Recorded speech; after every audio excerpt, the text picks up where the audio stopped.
Plaintiff Danielle Crawford dated the defendant despite the fact that he is significantly younger.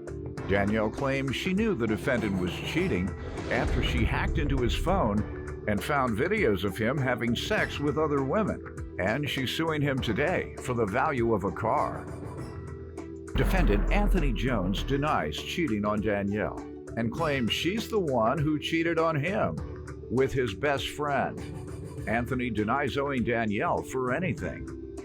Start with you. Okay, I met Anthony back in 2012 at a recording studio in my basement. We began to have casual sex for a couple of years, which was okay, until 2015. It was just okay? No wonder you're suing. Is that why you're suing it? No, sir. No, sir. Oh. No, the casual sex was okay because I had been... That's what I'm saying. It was just okay. No, no. You're not insulted by that? I was okay with the casual sex is what I'm saying. You were okay with it. Just having casual sex. Okay, well, how was it? I'm just kidding. I'm just kidding. Good. So you all were casual sex partners, and then what? Right. And then in 2015, March of 2015, on my birthday, Anthony suggested that we get into a committed relationship, which I was in agree with it because we had known each other for a couple of years. Everything was going pretty good. You know, we're going on dates. He was very spontaneous, which was something that I was new to, I wasn't used to. So I liked that about him. We were going on dates, taking pictures. And then I began to post things on Facebook, which was a problem. What were you posting? Like pictures of us going on dating. Okay. And then, you know, Anthony's significantly younger than I am. And his grandmother and my mom had warned me not to date someone who's less mature than I am. But I did not listen, but I did learn my lesson. And in the summer of 2000... When you were posting things, what's the relevance of that? Why did you mention that? Relevance of that was after I began to post our pictures and videos, I began to get random messages from several different women from Facebook. They were stating allegations that they were intimate with Anthony, having sexual encounters and relationships and things of that sort. Of course, I confronted Anthony. Yes, he denied everything. We began, you know, continuing the relationship until one point when his best friend began to corroborate the stories and the accusation of all the other women. And then she also added another accusation that he would sneak out in the middle of the night and go to sneak to see these women in my vehicle. So at that point, I put my detective hat on and I hacked into his iPhone.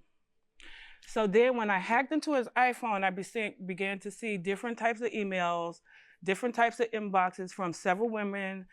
Most of the women, yes. How'd you get his password? I hacked into it. Okay. Yeah, I hacked into it. I don't know what that means. Okay. I know what hackers do, but I didn't know you can hack into an iPhone. Yeah, I didn't have his password. Are you very good at you're a good hacker or something? Because we could use you for something positive, I'm sure. Hack into some of the Russian phones, hack into the Chinese phones or Syrian phones. Not this nonsense. We need you to hack for real. Go ahead. We'll get you some millions. Can you hack banks? We'll get you some millions. You get my cheating boyfriend. Hack for some millions. Hack Fort Knox. Right. And so, like I said, some of the women that were in the inbox were also some of the women that were also inboxing me. So then I began, the allegations were true. Then also I took it even further, went through his photo gallery and all of that. Then I saw X-rated photos of other women, sex tapes of him and other women. Hey, he made sex tapes? Yes, of him and other women. Kids are so ridiculous. That's a lie.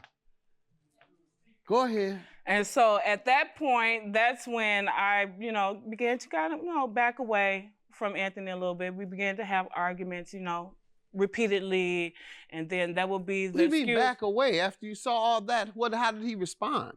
When you said, what's up with the sex tapes I've seen with my very own eyes. In fact, let me show. You couldn't show it? I showed him everything. And he said it wasn't him? Yep. Yes, sir. Yes, sir. And you believed it? You believed him? Oh, no. All right, well, if you knew he had made sex tapes, you knew he had all these women, why did you stay with? I don't understand. you say it became problematic. It was already problematic. Right. It was stupidity in love. And love. Just say that then. Yeah. You're a good hacker or something? Because we could use you for something positive, I'm sure. Hack into some of the Russian phones, hack into the Chinese phones, or Syrian phones. Not this nonsense. We need you to hack for real. Plaintiff Danielle Crawford says while dating the defendant, she hacked into his phone and she found videos of him having sex with other women. Let me stop this case. I wanted to recognize one of my friends in the audience. And her and her husband, Joe Weeks, have come here to watch the show. They're avid fans, and God bless his soul. He went on to glory, Mr. Weeks, a couple of months ago, but Mrs. Weeks is here with us today. They were married 31 years, and they've come to the show before. Give her a hand. All right. Thank you for coming. Okay, let me get some background from him. I've been knowing Danielle since I was about 18, 19 years old. We dated on and off. It's been rocky from the time we met. Why? What reasons you believe? Because we was dealing with other people. We both was in other relationships when we met. Mm-hmm. We started having sex with each other. Later down the line, we got serious.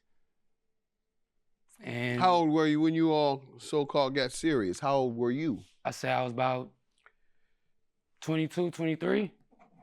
No. Yeah, I always say, in my opinion, that young men aren't ready to get married or stop sowing their wild oats until about 27. In my opinion, it's been my observation. He was about 20. So all you ladies that like 25. To marry guys under 27 or certainly under 25, you don't be too caught off guard that he at age 23 or 25 has not declared that he'll never see or touch another woman in his entire life.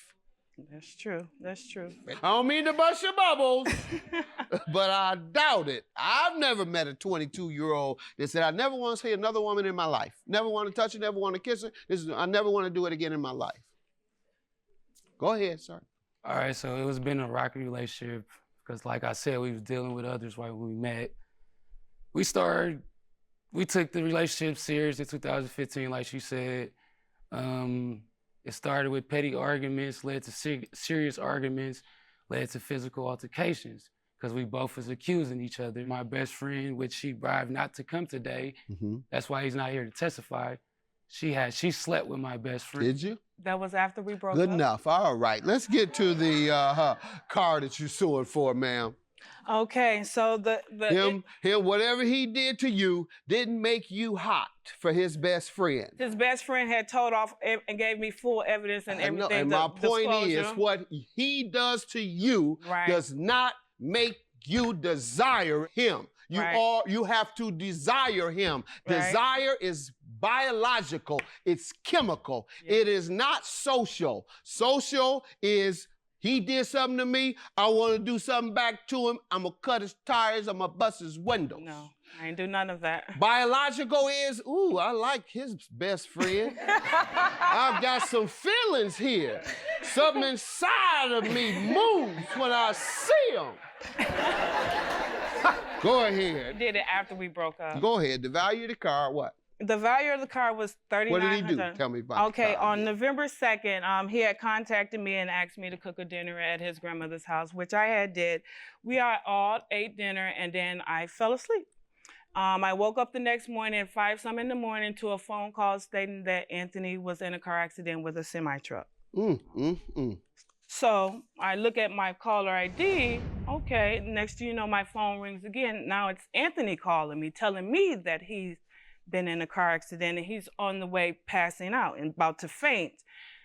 And he's trying to give me description of it, and I'm trying to keep him awake so he won't go unconscious. And then eventually the phone went blank.